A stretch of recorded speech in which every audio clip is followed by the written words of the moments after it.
Carl Jung, the legendary Swiss psychiatrist and psychoanalyst, is known for his profound insights into the human psyche, but the quote you've provided, "If a person does this, they hate you a lot, they damaged you intentionally," doesn't directly appear in his well-documented works.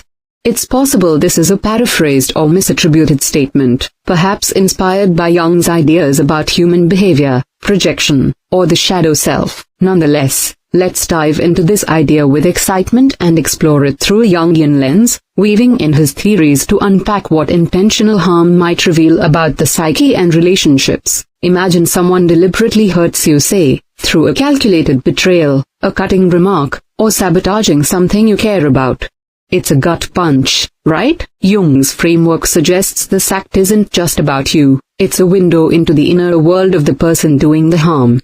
Let's break it down with some Jungian flair. First, Jung would likely point to the shadow, the hidden, often darker part of the psyche where we stuff traits we don't want to acknowledge, like anger, envy, or spite. When someone intentionally damages you, they might be projecting their shadow onto you. Picture this. They see in you something they can't stand about themselves. Maybe your confidence mirrors their insecurity, or your success stirs their unresolved failures. Instead of facing that inner turmoil, they lash out, trying to tear you down to ease their own discomfort. It's like they're fighting a battle with their own demons, and you're just the unlucky mirror they're smashing. Now, let's crank up the intrigue with Jung's concept of animosity in relationships.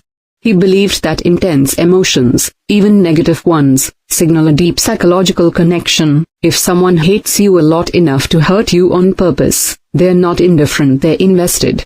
This could stem from what Jung called the Anima, Animus, the unconscious masculine or feminine archetype in each of us. Maybe they're drawn to something in you that represents an idealized or rejected part of themselves, and their hate is a twisted expression of that fascination. It's almost like a dark romance with their own psyche, where you're the stand-in for their inner conflict. But here's where it gets juicy. Intentional harm could also point to individuation gone wrong. Jung's idea of individuation is the lifelong journey to integrate all parts of the self, light and shadow, conscious and unconscious, into a whole. Someone who hurts you deliberately might be stuck, unable to face their own flaws. Instead of growing, they externalize their pain, using you as a punching bag to avoid the hard work of self-awareness. It's not just hate, it's a cry from a psyche that's lost its way. Let's add a real-world spin to keep it engaging. Imagine a co-worker who sabotages your project. Maybe they accidentally delete your files or spread rumors to undermine you. Jung might say they're not just being a jerk, they're caught in a psychological trap. Your success might be triggering their shadow, reminding them of their own fears of inadequacy. Their intentional damage is less about you and more about their refusal to confront that inner void. It's a drama of the unconscious playing out in the office. Now, does this mean they hate you a lot? Not always in the literal sense. Jung would argue it's more about their inner chaos than a personal vendetta. Hate, in this context, is a symptom of their disconnection from themselves. The intentional act of harm is their psyche's desperate attempt to offload pain rather than process it. So, what do you do with this? Jung's wisdom suggests compassion with boundaries. Recognize that their actions reflect their inner struggle, but don't let it define your worth. Protect yourself, set firm limits, but also see the tragedy of their unintegrated self.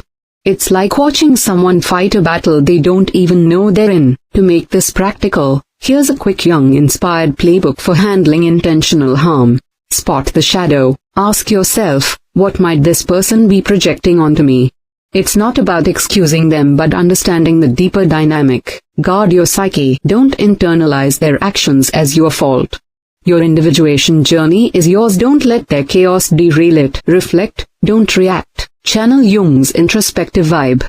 Pause, process, and decide how to respond without fueling their inner drama. Seek meaning. Jung loved finding meaning in conflict. Use this as a chance to grow, maybe even to integrate your own shadow by facing how their actions trigger you. This quote, whether Jung's exact words or not, sparks a thrilling dive into the psyche's underbelly. It reminds us that intentional harm isn't just personal, it's a clash of unconscious forces, a dance of shadows. By understanding it through Jung's lens, we can navigate the hurt with wisdom, turning a painful moment into a step toward our own growth. How's that for turning the tables on hate?